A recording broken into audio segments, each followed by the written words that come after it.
สวัสดีครับป้อมมื้อนี้กันสิพาสู่ไปเบิ่งวิธีวักตัวแม่เนาะมาฮอดก็เห็นเลยเนาะตัวกอตัวแม่วิธีสังเกตกอตัวแม่ง่ายๆสู่เบิ่งว่ามันมีกล้ามมันปั้นๆกอเฮาสิมาเริ่มวักกันเลยวักก็บ่อยากเห็นเนาะวักขึ้นไปเบิ่งตามปองมันจะควานแล้วเนาะตัวกอตัวแม่เติบอันนี้มันควานอยู่แล้วทุกคนเบิ่งมาเบิ่งนี่ความละเอียดเบิ่งแม่ยั่วเยี้ยอยู่แล้วเราจะมาทำการเก็บเสื้อวังเนาะทุกคนเนาะคันว่าโชคตัวแม่นี่ก็บ่อยากไปเห็นเด้อคันว่าเห็นคันว่าบ่เห็นก็อยากบ่ลางแต่ว่าเฮามามื้อนี้ก็ค่อนข้างโชคดีเนาะมาแล้วเห็นโลหลายแล้วก็เจ็บคอมาเก็บกันเลยทุกคนเก็บไปเก็บมาห้วยหนึงประมาณ18ชั่วโมงก็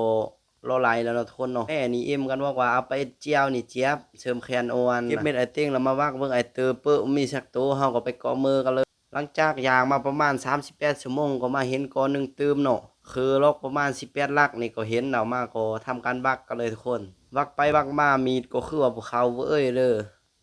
ก็แก๊กอยู่เม็ดอันโกเขียนนี่ละลาวักหักลงมาแล้วเฮาก็สิฟันชอเบิ่งเนาะตัวแม่เนาะฟันชอขึ้นไปอันนี้มันยังกออ่อน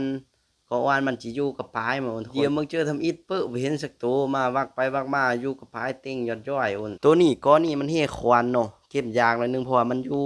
ย้ายอยู่เม็ดกอมันนั่นตัวยุ่งเซ้อโฟอยู่ปานว่าแมงเมามือกองก็ถ่ายไกลๆจ้าประมาณ30เมตรเขาบาลาลาซูมเข้าไปเลยก็เราบ่เห็นหรือว่าเป็นน้ำจ้าเก็บตัวแม่ล้ำเฮงแล้วเนาะจังบ่เห็นเนาะ เก็บไปเก็บมาก็นี่ก็ไว้รอประมาณ30ชั่วโมงก็เก็บแล้วทุกคนหลังจากที่ว่าเก็บตัวแม่แล้วก็จิไล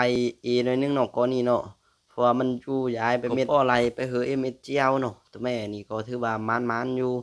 หลังจากที่ว่าเก็บมาประมาณ48ชั่วโมงก็ไหลประมาณนี้เนาะก็ถือว่าละเอียด